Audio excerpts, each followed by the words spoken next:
দুদিন বাড়িতে না থাকলে ঘরদোরের যে কী কন্ডিশন হয়, মানে কী বাজে যে পরিস্থিতি হয়েছিল যে সে একমাত্র আমিই জানি। সকাল থেকে আজকে ঘর সাফাইয়ের কাজে লেগেছিলাম, জামা কাপড়, তারপরে বোতল, হ্যাঁ মানে তারপরে ওই মুড়ি খেয়েছে সেই বাটি, সমস্ত কিছু ছড়ানো ছিটানো ছিল, সেইগুলো পরিষ্কার করতে করতেই আজকে সকালটা কেটে গেছে। 12টার পরে স্নান করেছি, স্নান করে পুজো দিয়েই রান্না বসিয়ে দিয়েছি। আজকে আবার দাদা হুল ধরে বেরোবে, ওই জন্য রান্নার একটু চাপও ছিল।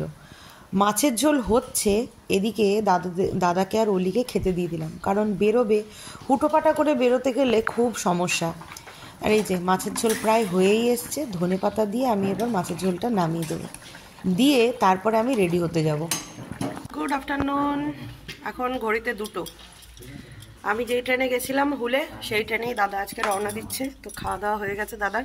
মিস্টার দাস তো ডিউটিতে, ও মেবি ডিউটি থেকে হয়তো আসবে স্টেশনে, সেই জন্য আমি যাচ্ছি। এখন টোটো ফোটো পাবে কি পাবে না তার ঠিক নেই, তুলতে আর কি। চলো তুমি হাঁটো, আমি তালা দিয়ে আসছি। আর তোমার হচ্ছে ব্যান্ডেল টু রানাঘাট একটা তোমার ইয়ে দিয়ে লাইন হবে কথা হয়েছিল, যেটার ভয় পেয়েছিলাম সেটাই হয়েছে, একটা টোটো নেই। এই ঘন দুপুরবেলাতে না সত্যি টোটো নিয়ে খুব সমস্যা হয়ে যায়। আর আমাদের যে টোটোওয়ালাটা বিকাশ, ও এখন দেশের বাড়িতে গেছে, সেই জন্য আরোই সমস্যায় পড়েছি। ও থাকলে পরে এতটা অসুবিধা হয় না, মানে ও চলে আসে, কিন্তু কি করা যাবে, যখন না পাওয়া যায় তখন 11 নম্বরই ভরসা। তাই আমি আর দাদা এখন 11 নম্বর ভরসা করে গল্প করতে করতে চলছি। দাদাকে বলেছিলাম যে আজকের দিনটা অন্তত থেকে যাও, কিন্তু শুনলই না। কালকে সকালবেলায় কি কাজ আছে, তো ওই জন্য আজকেই বেরিয়ে যাবে। আর এদিকে হুলের অ্যানাউন্সমেন্ট হয়ে গেছে, আজকেও কিন্তু ভালো ভিড় আছে।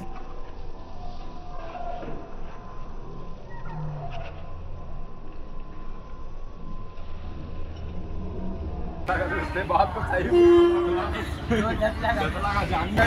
कहाँ जा रहे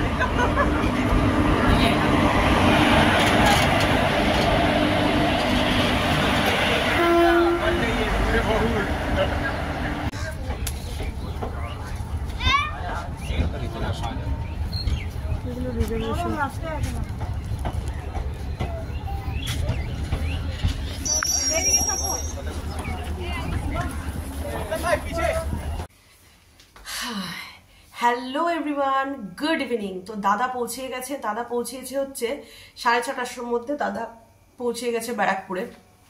আর ব্যাপারটা হচ্ছে এখন আমি লাগেজ প্যাকিং করছি। তো কোথায় যাচ্ছি সেটা আপনাদের সাথে শেয়ার করা হয়নি। অ্যাকচুয়ালি হয়েছে কি, মানে যেহেতু হোটেলটা কনফার্ম ছিল না, মানে হোটেলের বুকিংটা আমাদের কনফার্ম হয়েছিল না, তো সেই জন্য আমি শেয়ার করিনি। তো এই দুপুর বেলাতে আমাদের হোটেলটা কনফার্ম হয়েছে।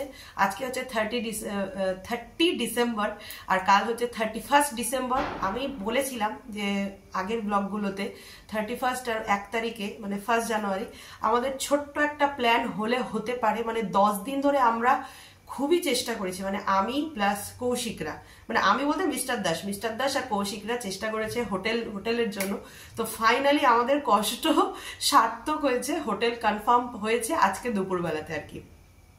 তো সেই জন্য মানে কালকে সকালবেলাতে আমরা বেরোচ্ছি, তো কনফার্ম হয়েছে, সেই আনন্দে এখন আমি লাগেজ প্যাকিং করতে বসেছি। এখন ঘড়িতে রাত 8টা বাজে, রাতের রুটি হয়নি, জানি না কখন হবে। তো প্যাকিং করব, ঘরদোর সব গোছাবো, মানে এখন প্রচুর কাজ, প্রচুর এক্সাইটমেন্টও আছে। তো কোথায় যাচ্ছি সেটা হচ্ছে প্রশ্ন। তো যাচ্ছি হচ্ছে আমরা দীঘা। জানি এই কিছুদিন আগে মানে অলির সামার ভ্যাকেশনই আমরা দীঘা ঘুরে এসেছি, কিন্তু 1 জানুয়ারিতে আর 31 ডিসেম্বরে কোথাও না যাব না, মানে গত বছর যাইনি, গত বছর এই যাবো করে আর যাওয়া হয়নি। ঠিক আছে, এই বছর ইচ্ছে ছিল আসাম যাব পপির ওইখানে, কিন্তু পপি যেহেতু এইখানে আছে আর ওই জন্য আর হয়নি। আচ্ছা, ব্লগের শুরুতে আর বলা হয়ে ওঠেনি, এই ব্লগটা 30 ডিসেম্বরের ব্লগ, আপনাদের বুঝতে যাতে অসুবিধা না হয় ওই জন্য আমি বারবার ডেটটা মেনশন করে দিচ্ছি।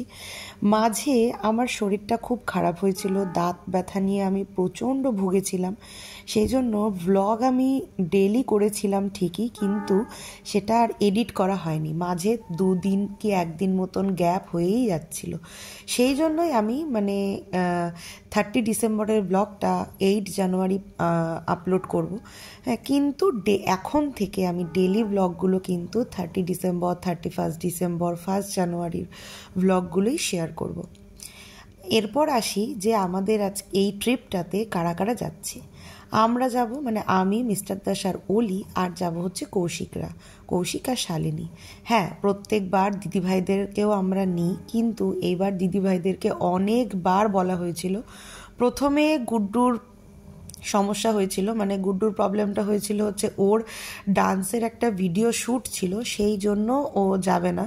তারপরে মানে গত পরশু দিনকে গুড্ডুর হয়েছে হচ্ছে, না গত পরশু দিন নয়, কালকে আর কি, গতকাল গুড্ডুরও চিকেন পক্স হয়েছে। তো সেই জন্য ওর মনটা খুবই খারাপ, না ভিডিও করতে পারবে, না আমাদের সাথে দীঘা যেতে পারবে। দিদিভাইয়ের সাথেও কথা হলো আজকে সন্ধ্যাবেলা, মানে এতটা খারাপ লাগছে। আর এই সিজনটা না, আর 30 ডিসেম্বর 31 ডিসেম্বরে না গরম, কি মানে ভালো গরম ছিল, ওয়েদারটা কিন্তু খুবই খারাপ ছিল, ঠান্ডা একদমই ছিল না। তো সেই জন্যই, আর যখনই ঠান্ডাটা কমে যায় না, এই চিকেন পক্স জাতীয় যে সমস্ত রোগগুলো হয়, এইগুলো যেন বেশি চাগা দিয়ে ওঠে। গুড্ডুকে ডাক্তার দেখানো হয়েছে, ডাক্তার মেডিসিন দিয়েছে আর বলেছে বেড রেস্ট থাকতে। আর গুড্ডুর গায়ে অতটা পরিমাণে ওঠেনি যতটা মানে হয় আর কি, একদিকে একটু কমের উপর দিয়ে গেছে। যাই হোক, এখনও অনেকটাই ভালো, সুস্থ আর কি, স্নান টান হয়ে গেছে। যেহেতু মানে এগুলো পুরনো ব্লগ, মানে পুরনো ভিডিও, ওই জন্য গুড্ডুর বর্তমান আপডেটটা আপনাদেরকে দিয়ে দিলাম। গুড্ডু এখন পুরোপুরি সুস্থ। কথা বলতে বলতে আমার গোছানো হয়ে গেছে, এরপরে যাব রাতের খাবার করতে, কারণ অনেকটা রাত।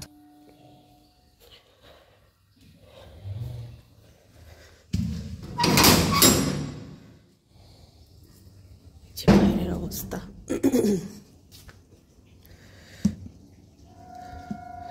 এখনো পর্যন্ত সকাল সূর্যি মামার দেখা মেলেনি। এই দিকগুলো, এই জামা কাপড়গুলো ওই দিকটায় মেলে দিই আগে। Hey everyone, good morning. আমার স্নান টান সমস্ত কিছু কমপ্লিট। এখন আমি পুজো দিতে যাব। বাড়ির সবাই এখন ঘুম দিচ্ছে। পুজো দিতে যাব, পুজো দিয়ে চা নিয়ে একবারে আসবো, তখন মিস্টার দাস আর অলি রানীকে ডাকবো। সকাল সকাল ট্যাঙ্কির জলে স্নান করে ভালোই লাগছে, খারাপ লাগছে না। এখন ঘড়িতে বাজে 5টা বাজতে 5 মিনিট বাকি। তো আগে কথা না বাড়িয়ে আগে পুজোটা দিয়ে নিই, কারণ এদিকে কথা বলতে গেলে ওইদিকে দেরি হয়ে যাবে, এই হচ্ছে ব্যাপার। আমার পুজো দেওয়া কমপ্লিট, এখন চা বানিয়ে নিয়েছি। ঘুম থেকে উঠে ব্রাশ করেই 1 কাপ খেয়েছি, আর এখন আবার একবার মিস্টার দাসের সাথে খাবো। আজকে ঠান্ডাটা একটু কম, একটু মানে অনেকটাই কম, কারণ একদমই কিন্তু ঠান্ডা ছিল না সেই সময়। সকাল এখন 5:30 বাজে, আর 8টে পরেই মানে ঘন্টা 2 পরে সব বেরোবে। এখনও সব টেনে ঘুম মারছে। গেলো চাটা খাবে না নাকি? বাবা, 5:32। আর একজন তো একেবারে ওইদিকে কম্বল মুড়ি দিয়ে, এই যে শুভশ্রী দাস, ভদ্রমহিলা শুভশ্রী দাস কোথায়? অন্য দেশে উঠতে হবে তো নাকি? ওকে, মিস্টার দাস উঠে গেছে, আর আমি চা নিয়ে বসলাম। চাটা খেয়ে তারপরে রেডি হব। মোটামুটি গুছানো সমস্ত কিছু হয়ে গেছে, শুধু আমি রেডি হব। রেডি হয়ে তারপরে কিছু জিনিস আছে, ক্রিম আর টুকিটাকি হালকা ফুলকা কিছু জিনিস আছে, ওগুলো ঢোকালে পরেই পুরো হয়ে যাবে। আর হ্যাঁ, বাইরের জামা কাপড়গুলোও তুলতে হবে। মিস্টার দাসের ডিউটির জামা কাপড়, অলির কালকের আর 2-3টে জামা কাপড় জমেছিল, সেগুলো সব কেচে দিয়েছি। তো চলুন আজকের ব্লগটা এই অবধিই রাখছি, কারণ এরপরের থেকে দীঘা জার্নির ব্লগ স্টার্ট করব। তো কালকের ব্লগটা শেষ করতে পারিনি, মানে রাতের বেলাতে এত টায়ার্ড হয়ে গেছিলাম যে আর ইচ্ছেই করছিল না। খেয়ে দিয়ে উঠেই ভিডিওটা এডিট করে কোনো রকমে ঘুমিয়ে পড়েছিলাম। এই হচ্ছে ব্যাপার। তো আজকের জন্য টাটা, গুড নাইট, দেখা হচ্ছে পরের ব্লগে। গুড নাইট বলছি কেন, আজকের জন্য টাটা, গুড মর্নিং, দেখা হচ্ছে পরের ব্লগে। টাটা।